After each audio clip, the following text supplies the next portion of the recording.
It's great to be here. We were just commenting on how, it's very nice to be able to present to so many people, and nobody had to travel, and I get to talk about my work, which is great.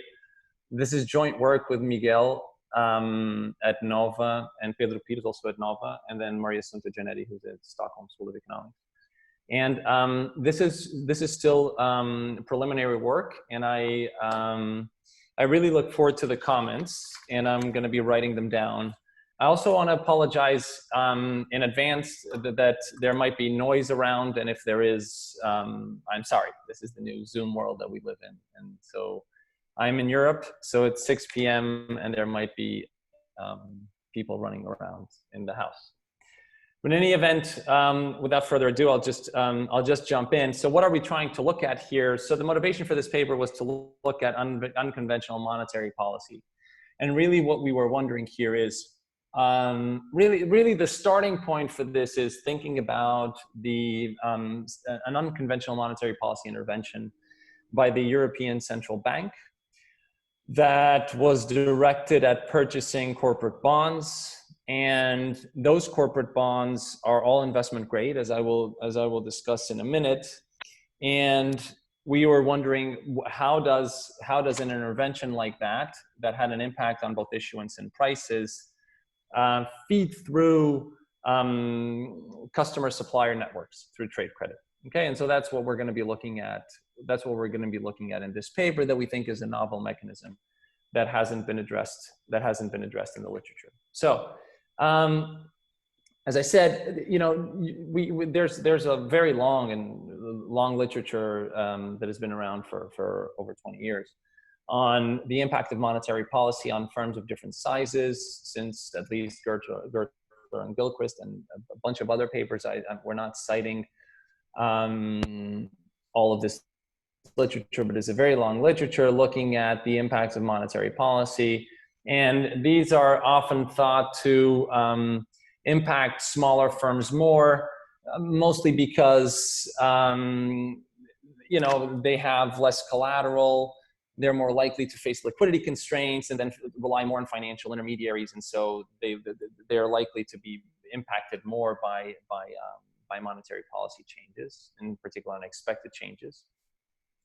Now, when we look at unconventional monetary policy, and in particular interventions that happen through the acquisition of assets in the market, those are going to directly affect bond yields and issuance of the sort of almost mechanically, although maybe not mechanically, but they will directly influence bond yields and issuance of the firms that are part of those programs. So in particular, when it's about firms, and there's a lot of work that has been done also on the mortgage-backed securities purchases and the impacts. So Marco Di Maggio's work with his co-authors on what happens to MBS yields and the issuance of mortgages.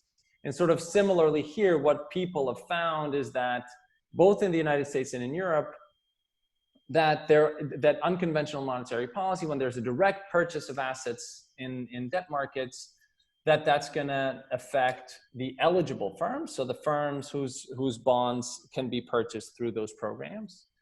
And people have already argued that this type of intervention, so quantitative easing, I'm going to usually refer to this as unconventional monetary policy, can affect small firms through the banking channel. So to the extent that you have relaxed the constraints on small firms, that you've relaxed constraints on large firms to the extent that they are constrained, but you've benefited large firms, that can then impact bank balance sheets, and that can then indirectly affect borrowers that are, so firms that are borrowing through that banking sector. And that is there in this große Huschkamp paper. Okay. Now, what are we going to be looking at?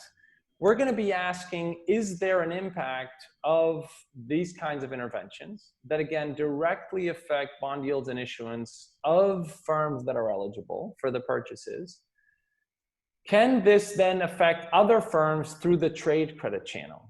So you now benefit or you impact the cost of debt of larger firms, And does this allow them to extend trade credit to their customers?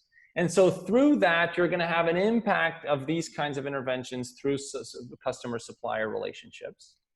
And we're going to use the ECB Corporate Sector Purchase Program as a lab, okay? This, I think, you know, as a motivation, we started working on this quite a while ago. I think turns out to be highly relevant to the current environment with COVID, because we again see very aggressive purchases of all sorts of assets by central banks. And so I think what we're looking at here and this particular channel may end up being relevant in the context of what we're living through now. And so it's interesting to see what happens in the ECB CSPP, so the Corporate Sector Purchase Program, to the extent that this can then teach us what we should expect with current interventions in both the US and Europe. Okay. So let me show you, let me give you a preview of what we find. We're finding that eligible firms, so these are primarily, you should think of these as Eurozone investment grade firms. So firms that have investment grade bonds in the Eurozone. Eligible firms expand accounts receivable to customer firms. And we see a simultaneous increase in accounts payable for the customer firms. We find that this increase in accounts payable happens for smaller non-investment grade clients. So these are more constrained. So for firms that have multiple clients, we're going to see that it is the ones that are smaller and ex ante more constrained that are gonna receive more of this extension of receivables and for them payables. I think very interestingly, in the context of the European Union and of the Eurozone in particular, we see that this channel, and this is something that I don't think has been looked at before anywhere, and it's something that is, I think, quite unique to the setting that we're looking at. This program ends up creating redistribution across regions that we didn't necessarily expect. And in particular, what we find is we're going to see that eligible firms, so the firms with investment grade bonds in the core European economies, so the ones that have more developed banking sectors and that are ex ante less likely to be constrained and affected by the European sovereign crisis, those are the ones that increase issuance. And it is the firms located in those countries that expand accounts receivable. We do not see eligible firms in non-core or periphery countries extending accounts receivable in the same manner. Even though they are eligible, we don't see them extending accounts receivable. We see them expanding issuance, but not, in some sense, lending it through their trade credit network. And then interestingly, we find that the accounts payable expand in the periphery countries. So what this is looking like is, it is the firms in the core that are increasing issuance and accounts receivable, and they do this for their clients, for the customers that we have in our data, for the customers located in the periphery countries.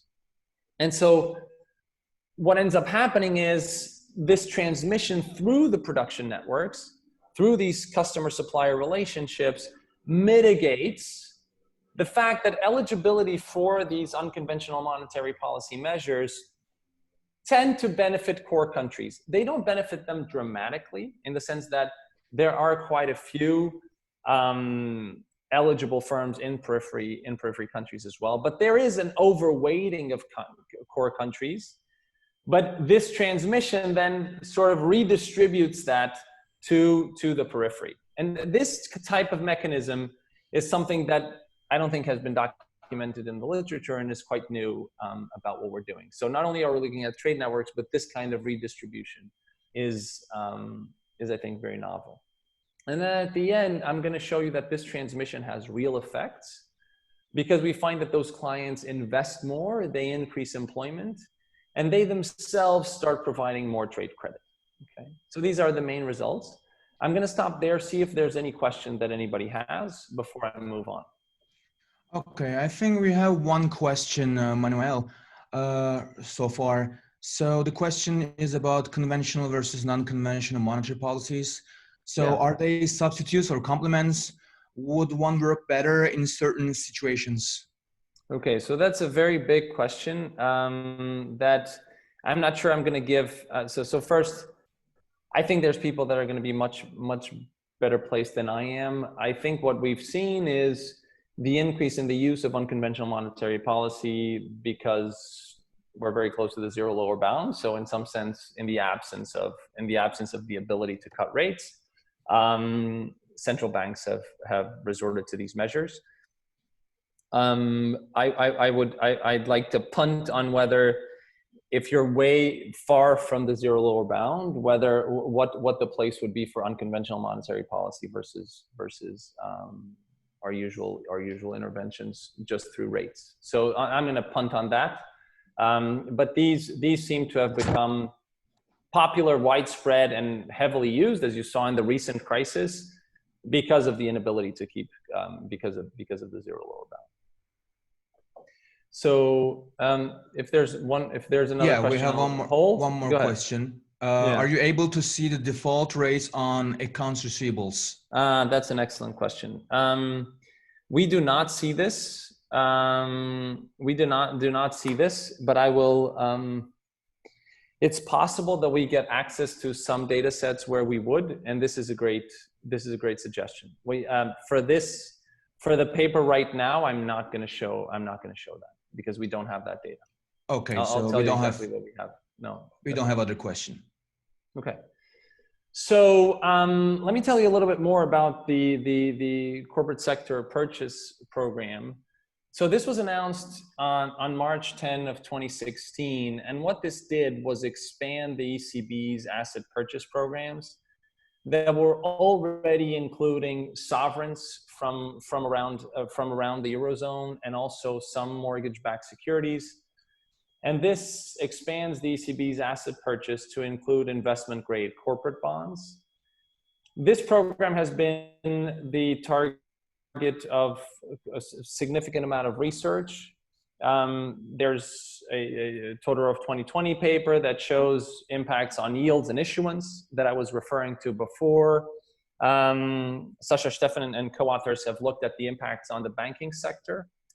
I'm going to show you next how this. So I'm not going to spend a lot of time on those results, because that's not what we're doing that is novel in this paper. So I'm going to show you the distribution of these eligible firms. Eligibility isn't. Again, you should think of it as investment grade. It is a little bit more fine-grained than that. And so we're going to use, when we actually look at eligible firms, we're going to use the lists that the ECB puts out, but the rules are essentially investment grade Eurozone firms. And as I was pointing out before, because I'm going to want to refer to this result or to this fact later on. The distribution of eligible firms is roughly proportional to country GDP, but as you see over here, there's a little bit of overweighting towards core countries. And I also want to be clear about what we mean by core countries. So what you see over here on the left is the distribution of GDP. And we have looked at distribution of public sector debt, of public debt, of bonds. And maybe we should add that back. I'm going to actually write that down. But you get a similar picture. So by core countries, we mean Germany, France, the Netherlands, Belgium, Austria, Finland, and Luxembourg. And we're using what are the usual definitions. And then you see on the right, what is the percent of the CSPP? So for example, you see that France is significantly overweighted. Germany less so, because we know that German firms tend to borrow a lot so especially Mittelstand firms, right? They tend to borrow a lot from the banking sector. And so the corporate bond market is smaller in proportion to GDP. But it ends up being, when you add everything up, you end up getting essentially, a similar distribution with some overweighting towards core countries. And we're going to define periphery countries as the other, as essentially the other European countries. Although obviously, and we have done that, you could restrict your attention to Spain, Italy, Portugal, Ireland, and Greece if you want to use GIPS.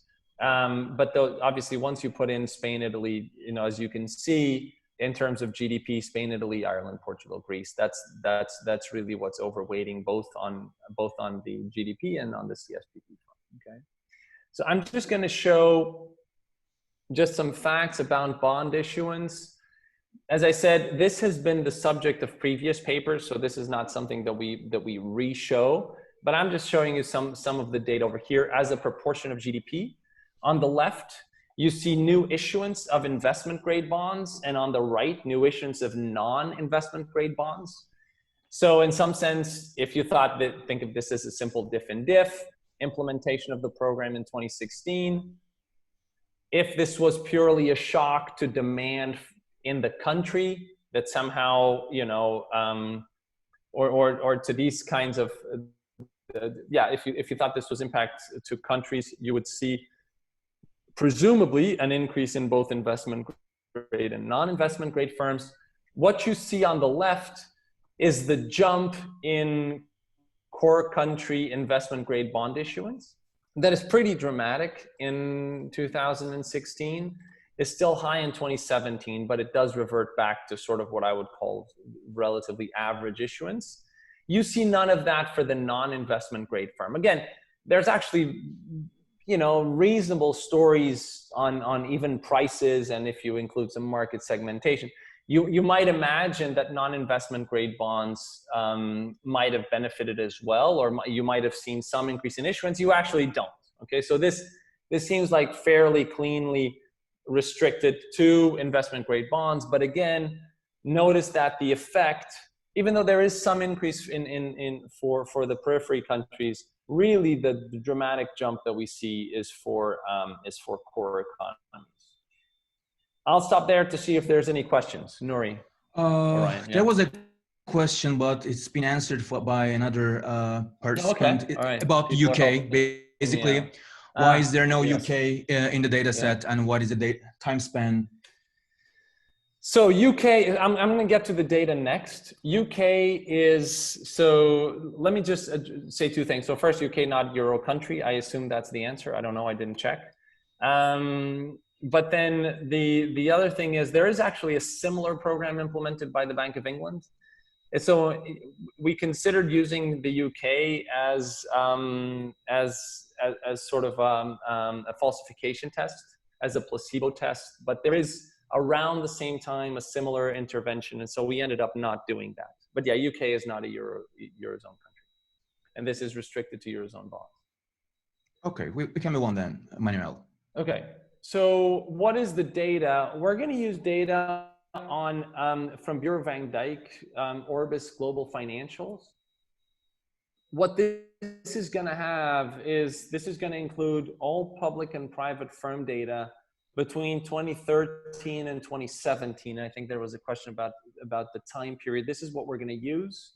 We don't have more recent data, and that's why we're not yet adding 2018 and 19. So our pre-period is going to be 2013, 14, 15, and then we're going to look at 16 and 17, and I'll show you the dynamics of those effects when we get there. We're going to restrict our attention to the 19 Euro area countries. And other than, as I said, using very fine, and this is in the paper if anybody is interested, we do go and look at what the individual bonds are that the ECB has named as eligible bonds, to the extent that it deviates slightly from investment grade and then the list changes. We're going to use the eligible firms at the time of the announcement. And then we're going to exclude firms that have less than $1 million in assets, because those seemed, significantly, smaller than I think the relevant set for what we want to do. And I'll show that next. We also exclude financial firms, and we exclude all of the public administration SIC codes. This ends up giving us 510,000 unique firms and a little bit over 2 million firm year observations. I want to already say that, and that may be something that people are already sort of thinking about. The eligibility for this program is based on whether you're an investment grade firm. That's not going to be relevant for the vast majority of these unique firms, 500,000 unique firms that you see over there. Now, there's a couple of things that I'd like to say to that. First, we do conduct a matched sample exercise, and we do try to address this in other ways. There are dramatic differences in size between treated and control firms. And then remember that we then want to look at firms' payables that have one of the that have another firm as their supplier. So we're going to be using the usual customer lists that firms publish. And so then we're going to want to have many firms that are small because they may well be customers of eligible firms. So we need to be a little bit careful about restricting our attention to just a small set of firms that are all very, very large, because the customers may well be outside of that small set. I wonder if there's any question or whether you'd like me to move on, Nuri? There are two questions, Manuel. The first one is about eligibility.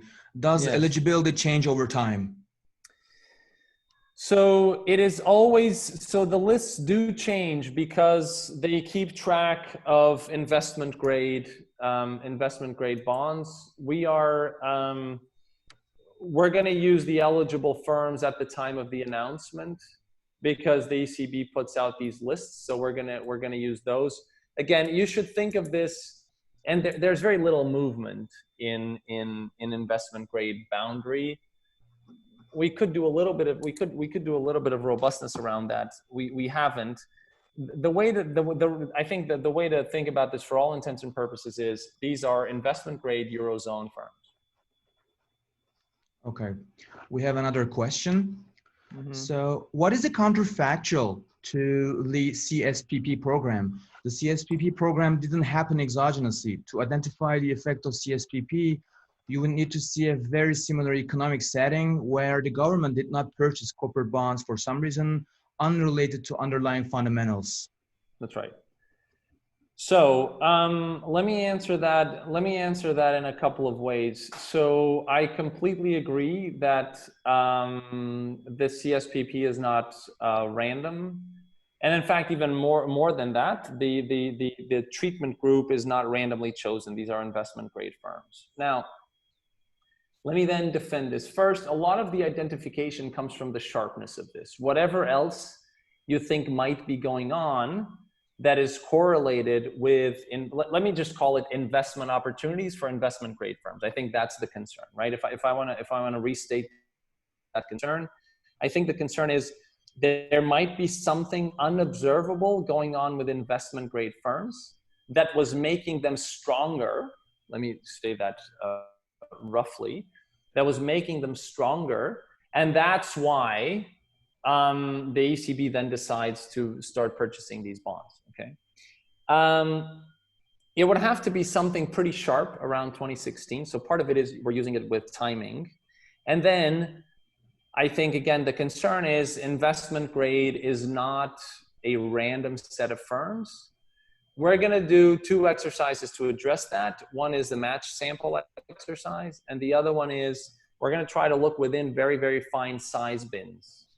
And so we're going to try to look for, we're going to try to compare within very fine size bins that would say, let me look at a big firm that does have investment grade bonds with a firm that doesn't issue bonds. Effectively, what we have in mind is they could be investment grade and they couldn't issue bonds, but they choose not to.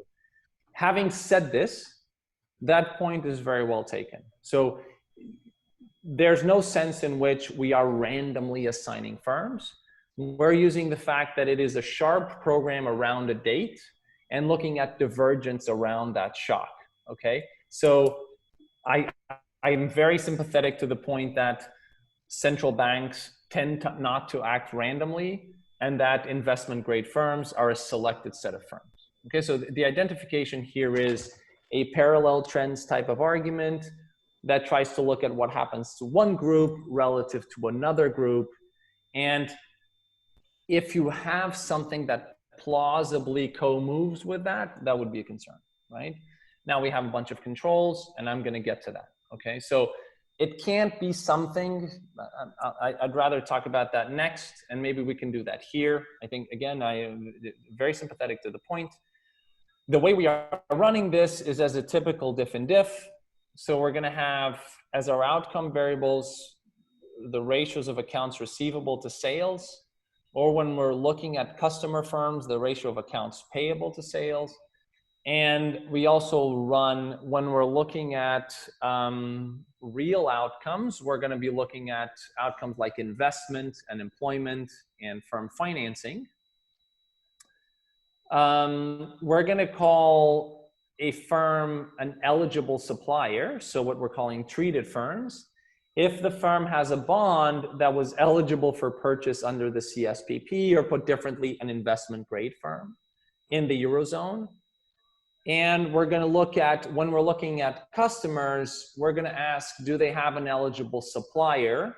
And we also have the share of eligible suppliers if a firm is a customer of a firm with eligible bonds. Okay, so when we're looking at customers, we're going to do that. Post is going to be equal to 1 in 2016 and onwards. As I was saying before, this is the year of the implementation of the program. And so that's going to be 1 in 2016 and later. We have a bunch of firm-specific control variables, like size and the amount of cash, the amount of property, plant, and equipment, so some measure of tangibility, of profitability with net income over sales, and then total liabilities over assets. And this is what I wanted to come to. I'm just returning to this point about identification, which is a very good point. We're relying on the sharpness of the intervention, and then we're going to look at investment grade versus non-investment grade effectively, and we're going to look at pre versus post. So we're comparing trends before and after. What we then also do is we want to control carefully for shocks that might happen to an industry in a given year. So everything is going to be relative to industry year fixed effects. And we're also going to include country year fixed effects in a series of specifications. Okay, so other than firm fixed effects. So we're gonna try to control flexibly for industry year fixed effects and for country year fixed effects to try to aid in whatever is going on that might discontinuously change right around the CSPP that might be absorbed by these other fixed effects. Okay. I saw that there might be other questions. I also saw, I think, that Miguel joined, which is good news. Okay. Because I can punt questions. Actually, we have a very identification-related question too. Okay. Can you use similar firms from non-Euro countries that did not employ a similar program? Yeah. So we can, and that is something that we have done. So we've actually spent a significant amount of time trying to think about placebo type of tests. I want to, give me 1 second, because I don't want to say we have it in the paper if we don't. Give me 1 second. Sure. Yeah, so we have placebo tests. It's table IA6, but so I'm not showing it here. We're looking at US public firms and we don't find anything. We're then looking at US non-Eurozone public firms. And so we have those results in the paper. So yeah, I think looking at placebo tests, but I can see that somebody that is concerned about identification would wonder if you really want to look at the US, for example, right? We have a test in the US, nothing is going on over there. As I said, the Bank of England was implementing something similar around the same time. And so whatever we do, we'd want to exclude, we would want to exclude the UK. That's a good suggestion. As I said, I think within the Eurozone, even though we have that, within the Eurozone, I want to hang my hat more on the timing the fact that we have flexible controls for industry year and country year, and then what I will show you later, matched sample and size effect. So yeah, I think the big concerns, just to take on this identification point just even a little bit more, I think the main identification concerns are, look, you're picking up large firms and you're comparing them with small firms. And large firms might just be subject to unobservable shocks that you don't pick up with industry and country. So how can you say that the treatment is because of this? Pardon me, that the effects are because of the treatment.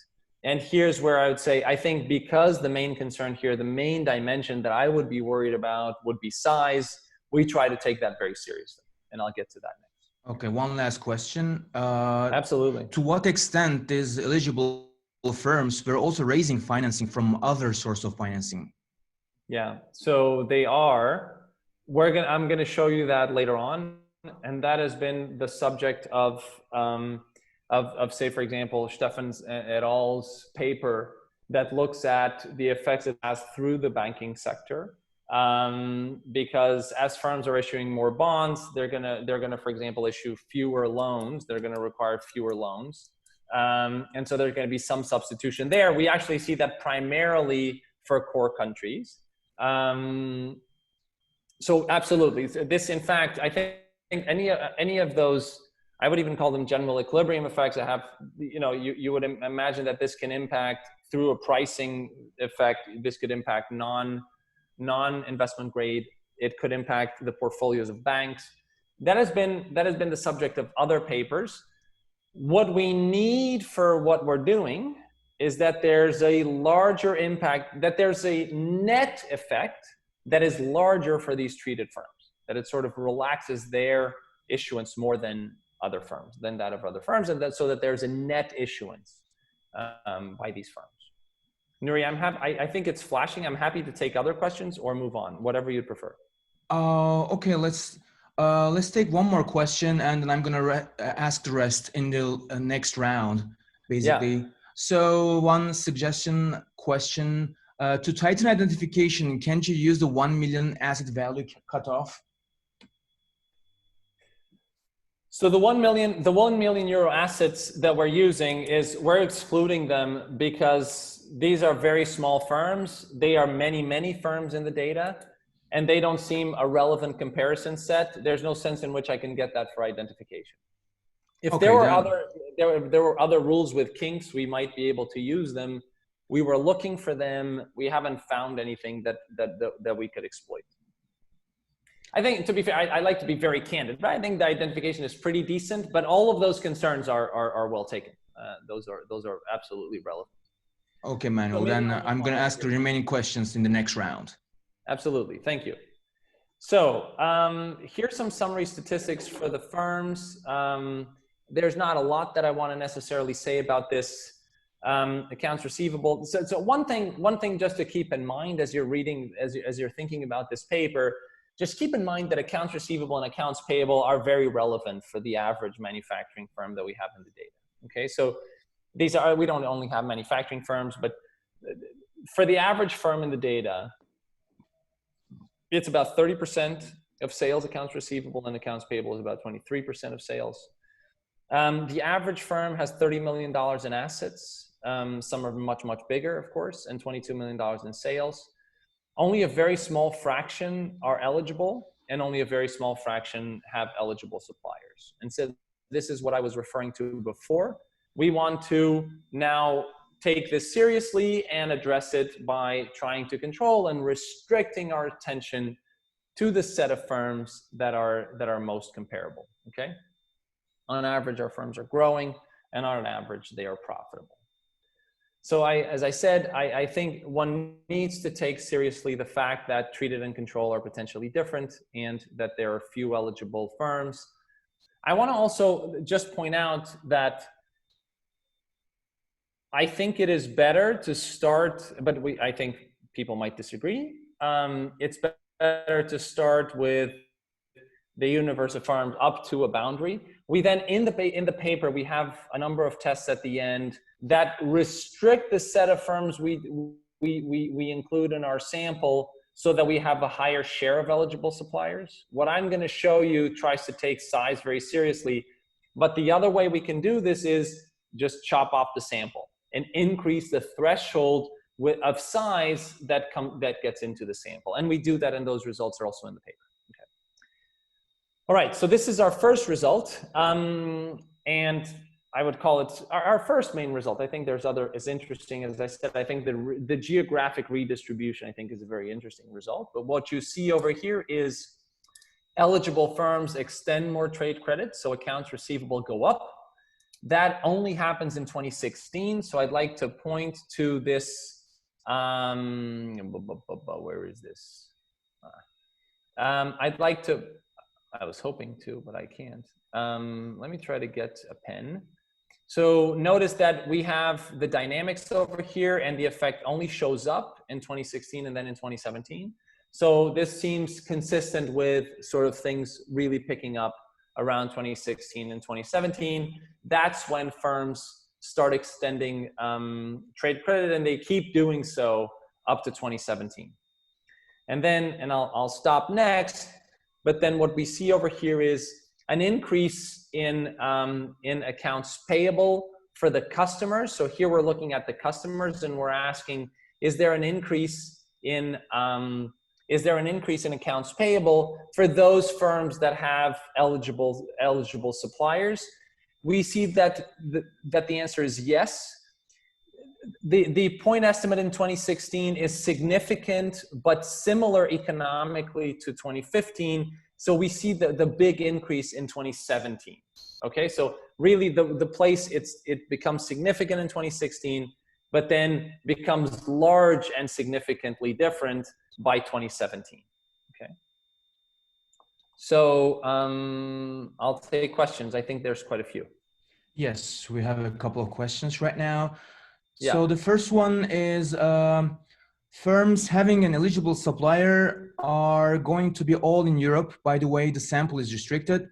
Yes. So are there non-Euro firms with eligible suppliers?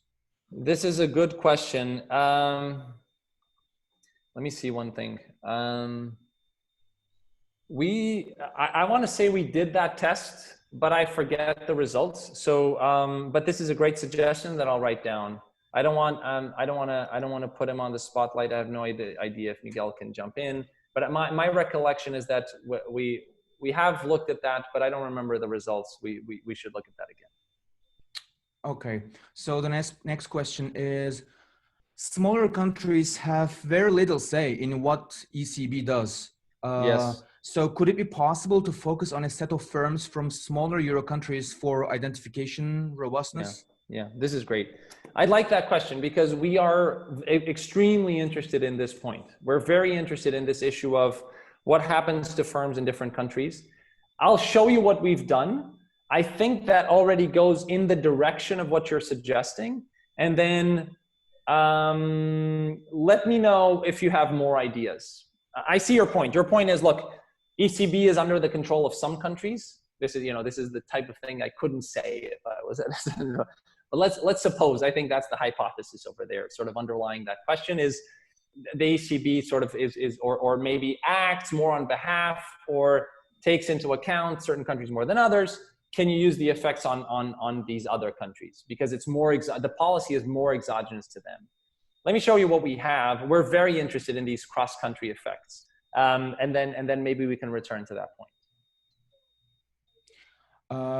So would you like to continue or ask me? I'm happy to do a couple more and then okay. Change gears. Yeah. Okay. So another question or suggestion, you could do time series placebo tests if you have data much before this program. That would emphasize the sharpness of the time window. Yeah. Another suggestion actually from the same participant is to divide the treated firms into those with higher and lower investment opportunities to show that your documented effects apply to both subsamples. Yeah. So I like both ideas.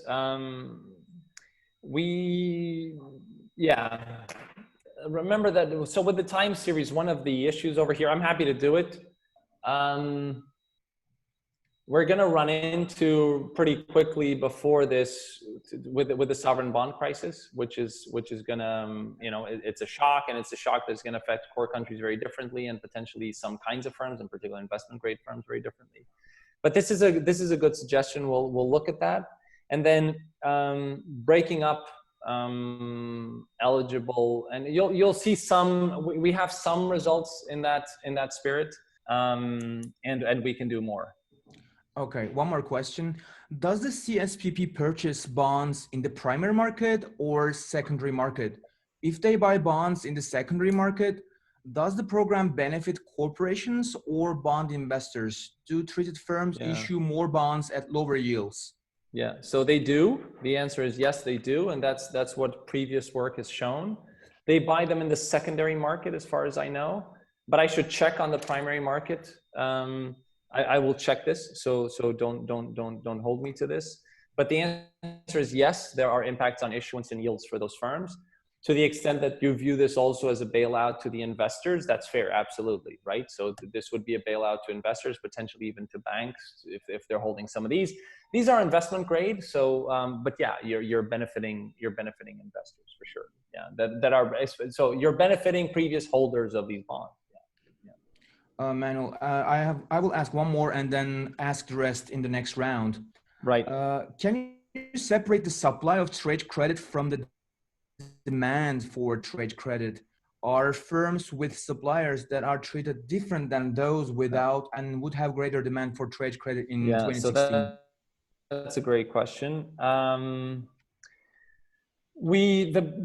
The best way to do that would be to do a test that is like a Kawajin-Mian test that would do a firm by year fixed effect. So what that would do is you would hold the same firm that is borrowing from different suppliers, and then see what happens to their trade credit from the eligible supplier.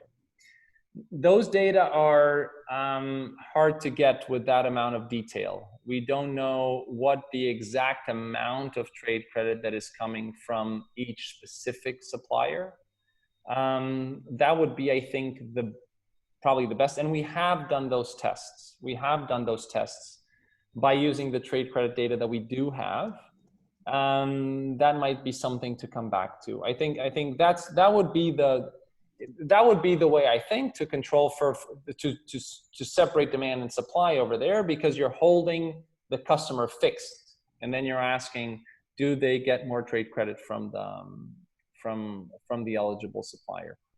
You need to use the same data, the same trade credit data for the supplier for its multiple customers, and that's what's imperfect about it. So those tests are not in the paper right now. But something maybe to think about again. Yeah. So let me move on then. Okay, so this is now looking at the matched sample and tries to get. Of course, this is only matching on observables. So the concerns about unobservables are there. But this is now asking, let's try to create a matched sample, because as you can see here, before we match, the non-treated firms are significantly smaller than the treated ones. So then when we do match, then we can get them to be about the same. We get cash a little bit wrong, but we get PP&E right, and we get net margin right. And for the customers, again, when we do the matching, and we're going to do this on log assets, and we're going to have exact industry, and then matching on assets and cash and PP&E and net margin and liabilities. We're able to fix these differences, if you'd like. So we're now looking at comparable firms on these observable dimensions, right? And when we do that, we find effects on accounts receivable, as you can see, and we see effects on this should be in the next column. I apologize. So accounts receivable ends here. This is about having an eligible supplier. We again see the effects. Okay, so when we restrict, you see that the sample is dramatically smaller. We're now looking at matched samples. On the accounts receivable, we're looking at a matched sample of suppliers. And on the accounts payable, we're looking at a matched sample of customers. And we see that the effects that we had before persist on a much, much smaller sample. Okay. So again, I think the primary concern, again, if I had one over here, is they are of dramatically different sizes. And so here we try to make that difference disappear. And then here we adopt a different approach that we've done in other papers, where we instead of doing propensity score matching, we use our whole sample, but we create 50 tiles. So we split our data into 50 groups, 50 ordered groups by assets, and we create dummies for each one. So this is going to be 50 groups of firms by size, and we're gonna interact those size bins with years. So this is going to give you 50 times 1565. So we're going to have 250 fixed effects. And the idea here is, if firms of different sizes are on different trends over time, this captures those different trends. Okay, and this is going to capture those different trends very, very flexibly. This is going to capture those different trends very flexibly. And you see that, in fact, the point estimates don't change very much when we add these size controls. And this preserves the size of the sample. And so all of these other firms are still used as controls. Nuri, happy to stop for questions. Sure. Or move on, whatever you prefer. Sure. One question is, these are liquid bonds, so why would it matter whether the market or government holds them? Is there some signaling effect that relaxes financing constraints? I think that's a bigger question, and that's I think that's a question that goes to the core of why unconventional monetary policy works. And there I would cite Ben Bernanke. I think Ben Bernanke said, right, that these asset purchases, QE, is something that doesn't work in theory, but it works in practice. And I would say that that's similar here. It seems like by adding these large purchases of bonds of a given sector, be it mortgage-backed securities or corporate sector bonds, that has an impact on prices. And that has been shown in now a variety of papers. And so the impacts are there, and I'm going to be very agnostic as to why those impacts exist. Because that, again, I think that's a question of why does QE work? And I don't think we're going to be able to answer that. Okay. So have you looked at net accounts receivable minus accounts payable, to see if treated firms are extending more credit in net terms and not simply passing on credit from other firms?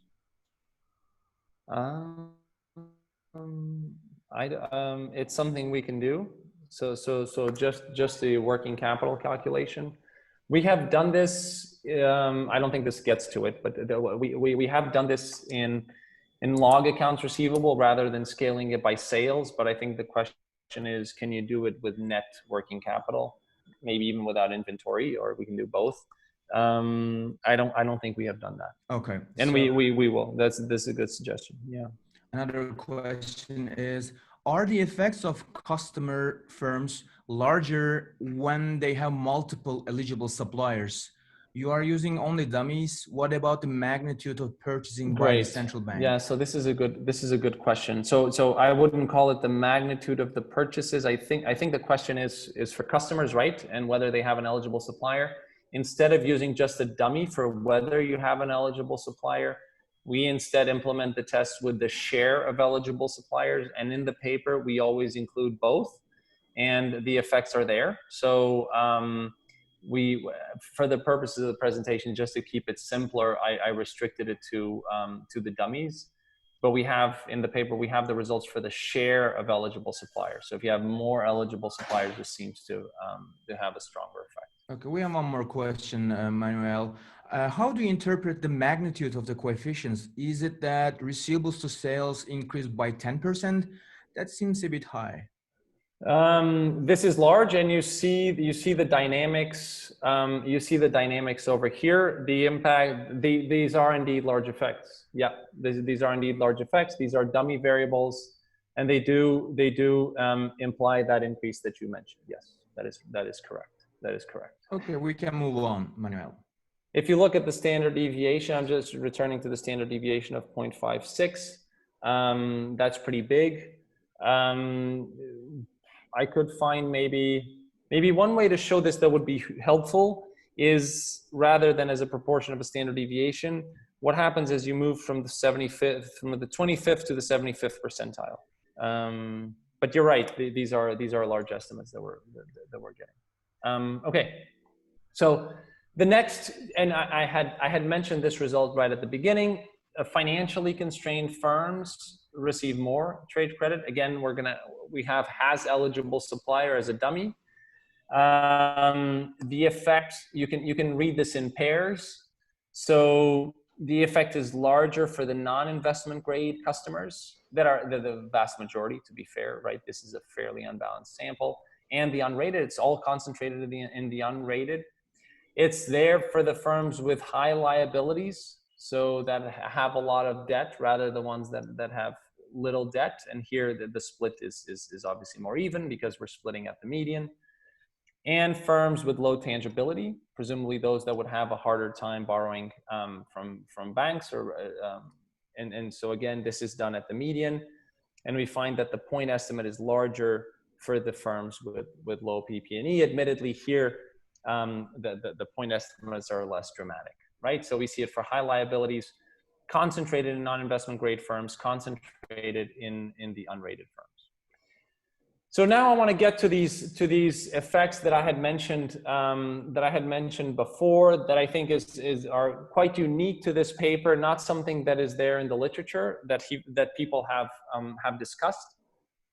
We then look at what is happening to these effects across different regions in the Eurozone. And in particular, as I was pointing out at the beginning, we're going to split countries into core countries and into periphery countries. And we're going to ask, so this first line is the line that has to do with suppliers. So the ones that become eligible, and as we are pointing out, expand accounts receivable.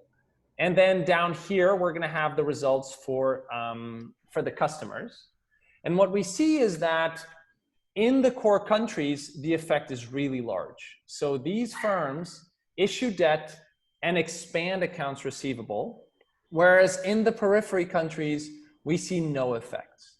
So even though these bonds became eligible, okay, so this is not saying that they are not treated. This is for the firms that are treated.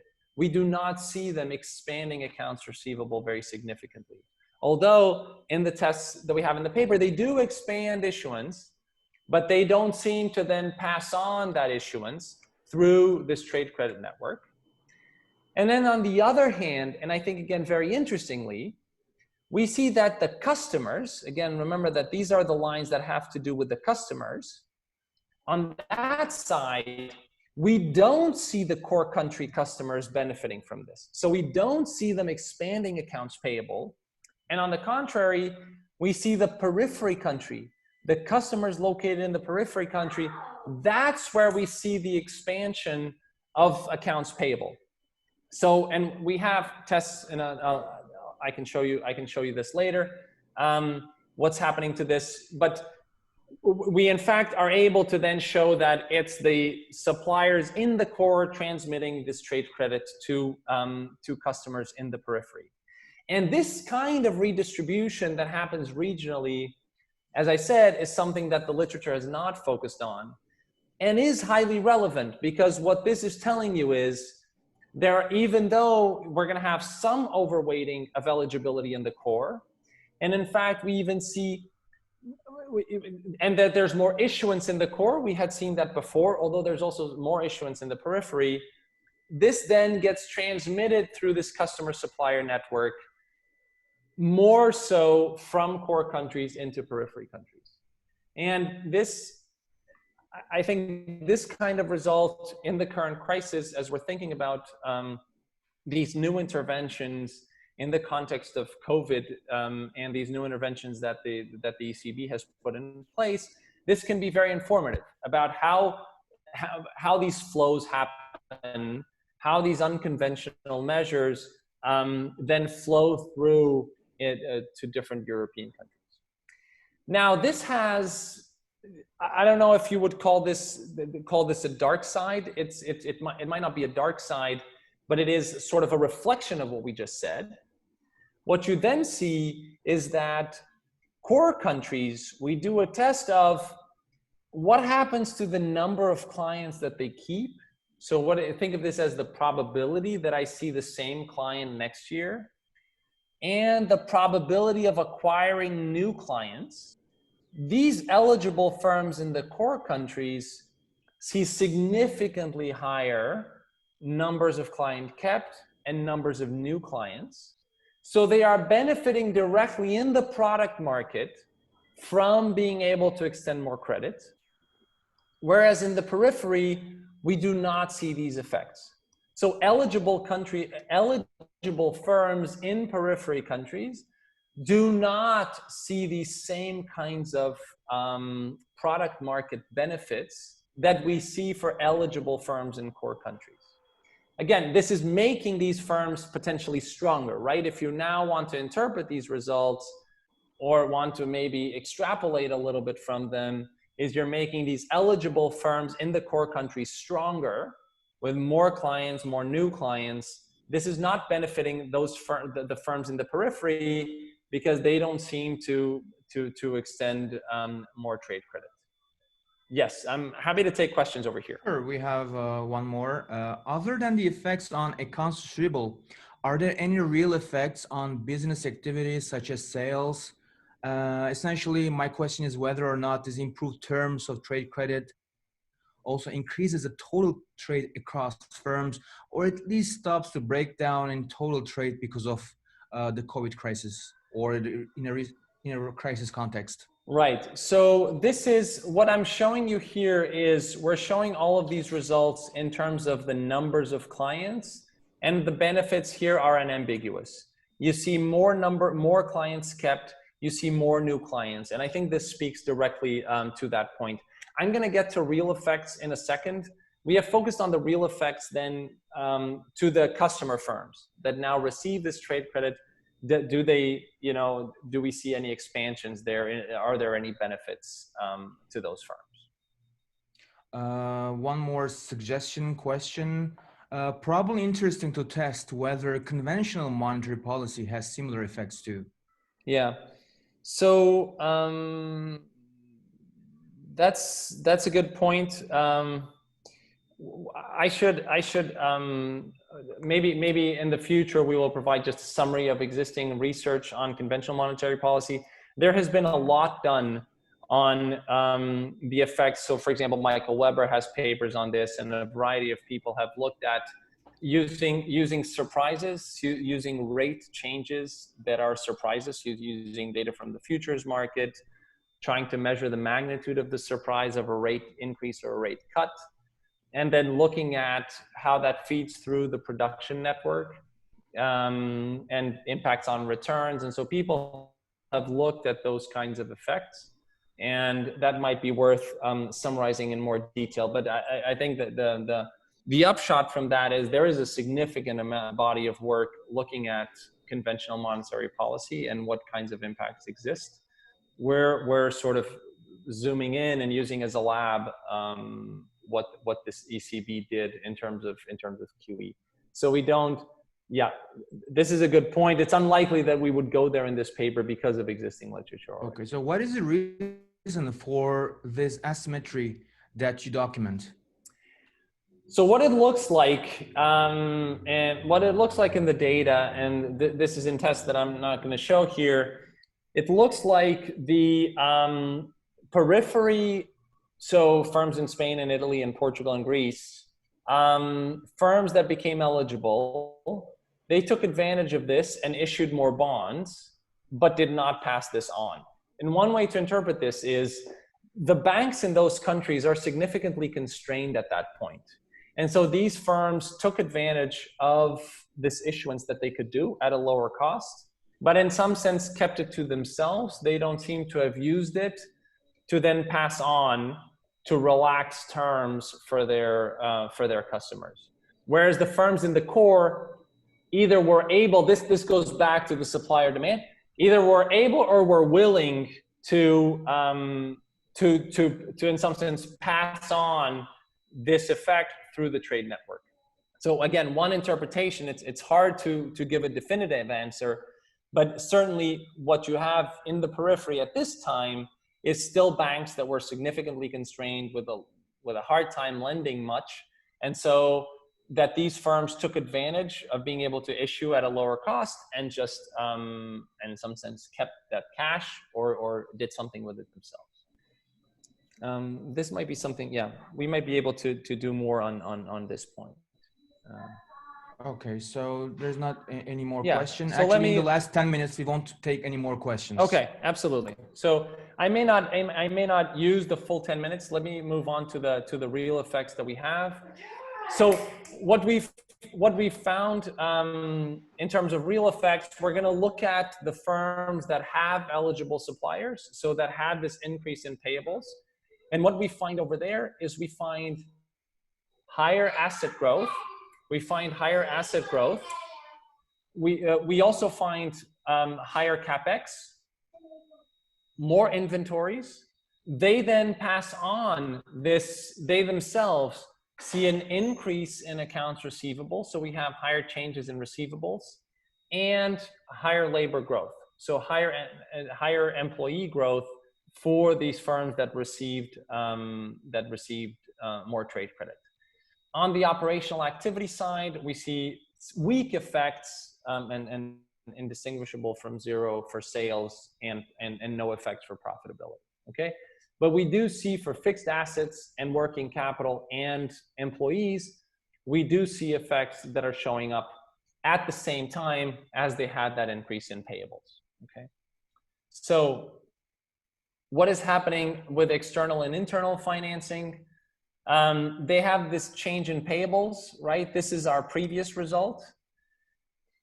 There seems to be a small increase in financial debt at the same time, but we cannot distinguish that from zero. They don't seem to hold it in cash. So again, they seem to be using that for asset growth, for extending more trade credit, and some effects on employee growth. Again, it looks like there's a change in payables and maybe simultaneously some effects on financial debt that but we cannot distinguish those from zero. But in terms of magnitude, they're not very different from the effects of the changes in payables, okay? So there seem to be some positive real effects for the firms whose suppliers were able to pass on the shock to their own funding costs and to their issuance. So let me conclude and then take questions in the last 6 or 7 minutes. What we're doing in this paper is showing that direct asset purchases have asymmetric effects through lowering the cost of public debt. Now, they favor large firms that have access to public debt markets, but what our paper is showing is that supply chains mitigate these asymmetric effects through the provision of trade credit to their customers. So there's an impact on eligible firms that are typically large and less constrained. And then these firms seem to pass on these unconventional monetary policy measures through the provision of trade credit to their own customers. I would say that these direct asset purchases and these interventions in the corporate bond markets, if anything, have become more relevant. And this kind of question has become more relevant given what just happened with the COVID-19 pandemic and clearly the recession that we're in. And so it's useful to keep in mind that trade credit networks, production networks do create the ability to flow through of unconventional monetary policy. What we're seeing in our paper is that this tends to benefit financially constrained customers. And in the case of the Eurozone, customers located in periphery countries, and that this expansion has real effects, but also product market effects for these eligible firms that expend trade credit. So in some sense, you're strengthening those larger firms. In the experiment that we look at, that benefit and that expansion happens for eligible firms located in the core countries. So that's what I had, and I'll take a couple of questions if there are any. Sure. One question, Manuel, is you might want to look at a delayed reaction in the periphery regions. Your post variable might be inaccurate. Mm-hmm. Using year dummies might help. So this is good. So we have the year dummy of this is a good suggestion. Essentially, I think what this person is saying is let's take the regional redistribution and break out the post by year, just like we were doing in our main tests where we were showing the effects dynamically by year. That's a good suggestion. So show the dynamic effects. Also, when we have expanded data, we'll be able to look at 2018 as well. But showing dynamic effects for the regional distribution is a good point. Yep. Another question is, so this question is probably beyond the scope of your paper. The CSPP program distorts market prices. You show a lot of positive effects on economies. Have you thought about who bears the deadweight loss cost? So, right. So the short answer to that is you're right. It is beyond the scope of the space. It's very partial equilibrium in that sense. We're saying, look, there's a set of firms that get benefits from issuance and prices. That's been shown. That's not what we're showing.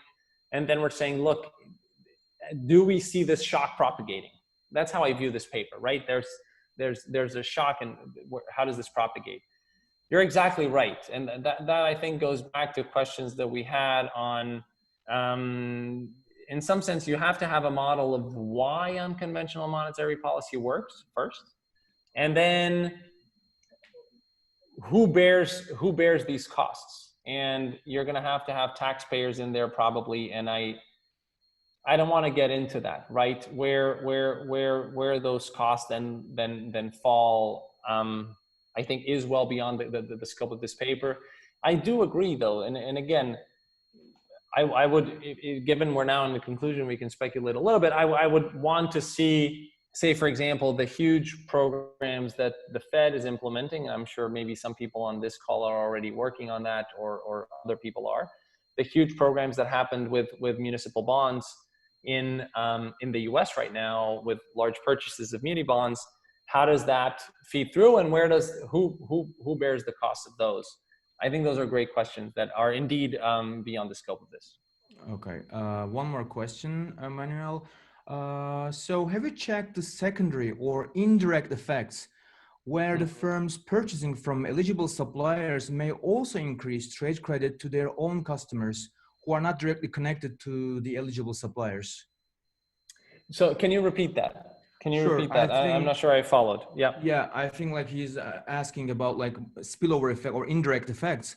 Yeah. So have you checked the secondary or indirect effects where the firms purchasing from eligible suppliers? Yes, perfect. Yeah. May also increase trade credit to their own customers. Yes. So that's what I had over here. Suppliers. This is great. This is great. This is what I had over here. What this table is doing on the real effects is these here are the customers. Okay, so this is the customer of an eligible supplier. This is customer. And what we're seeing is that the customer that has an eligible supplier, they themselves increase the receivables. So this is exactly these secondary effects or the pass-on effects where the eligible supplier extends more trade credit. It is looking in this test that the customers themselves then pass it on further down the chain. So this, I think, is exactly what that was trying to get at. Okay. Another beyond the scope of this paper question. Can you talk a little bit about the differences between unconventional monetary policy and then fiscal policies like the grants, loans just announced? I could, but we have 2 minutes left only, so we have 2 minutes. Well, we have 2 minutes, and not just that. I think there are many such